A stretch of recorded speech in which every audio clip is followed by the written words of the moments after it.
पीले दांत वाली बहू। रंजना कभी ब्रश नहीं करती थी। उसे कितनी बार उसके माँ बाप ने डांटा, लेकिन उसका कोई असर उस पर होता ही नहीं था, जिस कारण से उसके दांत पीले पीले हो जाते हैं। शादी के बाद।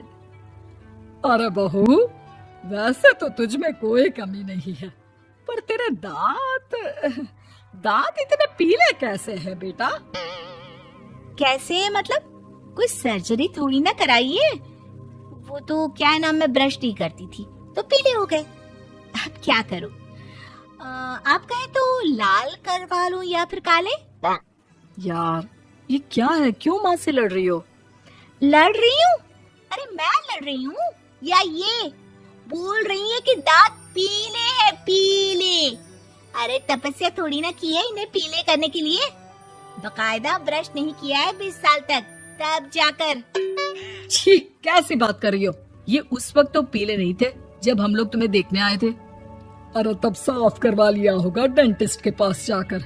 अब देखो कैसे पीले पीले लग रहे हैं। रंजना सास की तरफ गुस्से से देखती है। फिर शुरू हो गई पीले पीले पीले। अरे पीले तो तब भी थे जब मेरे हाथ का रसगुल्ला उड़ा उड़ा कर खा रही थी और बोल रही थी, लड़की नहीं गुणों का खजाना दे रहे भाई साहब आप। खैर, अब वो लोग करते भी तो क्या करते, पीले दांत वाली बहू पल्ले पड़ी थी तो झेलना तो था ही।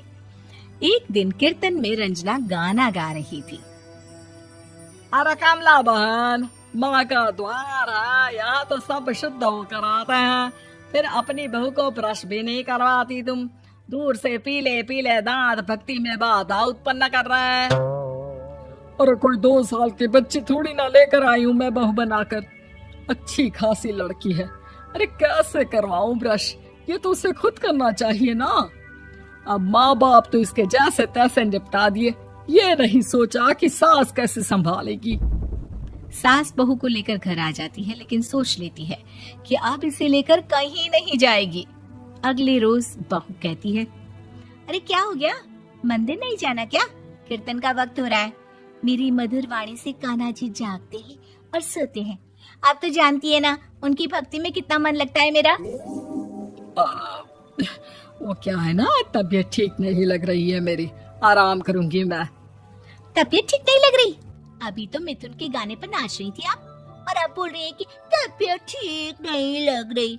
अरे भक्ति में मन लगा लो सासू माँ, ऊपर जाना है, क्या मुंह दिखाओगी आप? हाँ? सास को बहू की बात पर गुस्सा आ जाता है। मैं क्या मुंह दिखाऊंगी, इसकी चिंता तो ना कर, समझी? अपने मुंह की चिंता कर, जो ये पीले पीले दांत लेकर हर जगह पहुंच जाती है। पता है लोग कितना मजाक बनाते हैं। ना जी ना, मैं नहीं जाना कहीं तेरे साथ। तो ये बात है। कोई ना, मत जाओ, मैं अपने कमरे में ही बैठकर भक्ति कर लूंगी। ऊपर वाला दांत थोड़ी ना देखता है, मन देखता है, भावना देखता है। और अरे बस बस, तू सब कुछ दिखा, बस ये सफेद चमकदार दांत ना दिखाना किसी को, है? जा यहाँ से। बहू को सास की बात का कोई फर्क नहीं पड़ता, वो तो जैसी थी वैसी ही रह जाती है। सुबह नहाकर किचन में खाना बनाना, फिर खाना खाना, कीर्तन भजन करना और सो जाना। एक दिन, माँ जी मैं सहेली के घर जा रही हूँ, शाम को लेट आऊंगी। हाँ हाँ तो जाना, मैंने कौन सा तेरी आरती करनी है घर पर बैठकर। रंजना सहेली के घर जाती है, जहाँ वो पार्टी में जाने की तैयारी कर रही होती है। अरे शिखा, कहाँ जाने की तैयारी कर रही है? मैं गलत वक्त पर आ गई क्या? अरे नहीं यार, उल्टा सही वक्त पर आ गया। मैंने ये साड़ी और ज्वेलरी निकाली है यार, शाम को इनके ऑफिस की एक पार्टी में जाना है। बताना कैसा लग रहा है ये सब? नहीं यार, इस ड्रेस के साथ तो वो वाली ज्वेलरी अच्छी लगेगी। हाँ हाँ सही बोल रही है, मैंने ध्यान ही नहीं दिया। वैसे तो हमेशा से मस्त फैशन सेंस रखती है। तो बड़ा जाती होगी ना पति के साथ पार्टी में।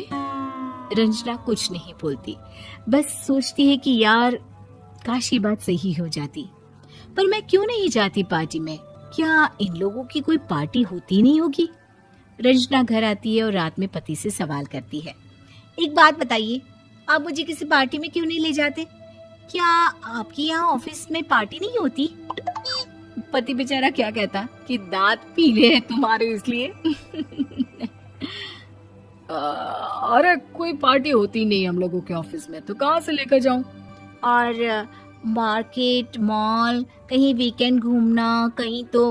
अरे यार सारे हफ्ते में एक छुट्टी मिलती है, तो सोचता हूँ कि आराम ही कर लूं। क्यों? रंजना मन मार के रह जाती है। पहले कभी सास के साथ मंदिर जाया करती थी, लेकिन वो भी सास ने ले जाना बंद कर दिया। घर बैठी बैठी रंजना बोर हो जाती है। तभी उसे आइडिया आता है और वो मायके जाने का सोचती है। सासू माँ, 2 दिनों के लिए मम्मी के घर जा रही हूँ। अच्छा ठीक है, आराम से जा। और हाँ, माँ से कुछ अच्छी आदत सीख कर आना कि कैसे शरीर के हर भाग की तरह दांतों की सफाई भी जरूरी होती है, समझी? शुरू हो गई ना आप। वो लोग आपकी तरह नहीं है कि छोटी छोटी बात का बतंगड़ बना दे। उन लोगों के लिए मैं मायने रखती हूँ, ना कि मेरे पीले पीले दांत। रंजना माँ को बिना बताए उन लोगों को सरप्राइज देती है, लेकिन जैसे ही वो दरवाजे पर पहुंचती है, अंदर देखती है कि घर वाले कहीं जा रहे होते हैं। अब माँ, काश रंजना दीदी के दांतों वाली प्रॉब्लम नहीं होती, तो वो भी हम लोगों के साथ चलती ना बुआ जी की बेटी की शादी में। हाँ बेटा, लेकिन अब उसे कौन समझाए कि उसको उसके पीले दांत नहीं दिखते, लेकिन उसके आसपास के लोगों को कितना एम्बैरेसिंग फील कराते हैं। मुझे तो कितनी बार उसके स्कूल की टीचर ने शिकायत की कि उसके साथ कोई लड़की बैठना भी नहीं चाहती, और ना ही कॉलेज में कोई उससे बात करना चाहता था। लेकिन पता नहीं क्यों उसे ये बात समझ में ही नहीं आती। कोई कमी नहीं है उस लड़की में, बस यही कि दांत पीले हैं। वो तो भला हो जीजा जी और उनकी माँ का, जो दीदी को जैसी है वैसे ही रखा हुआ है। रंजना को अपने घर वालों की बात सुनकर बहुत दुख होता है।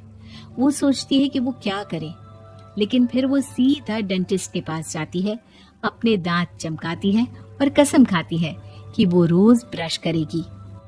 अरे क्या हो गया?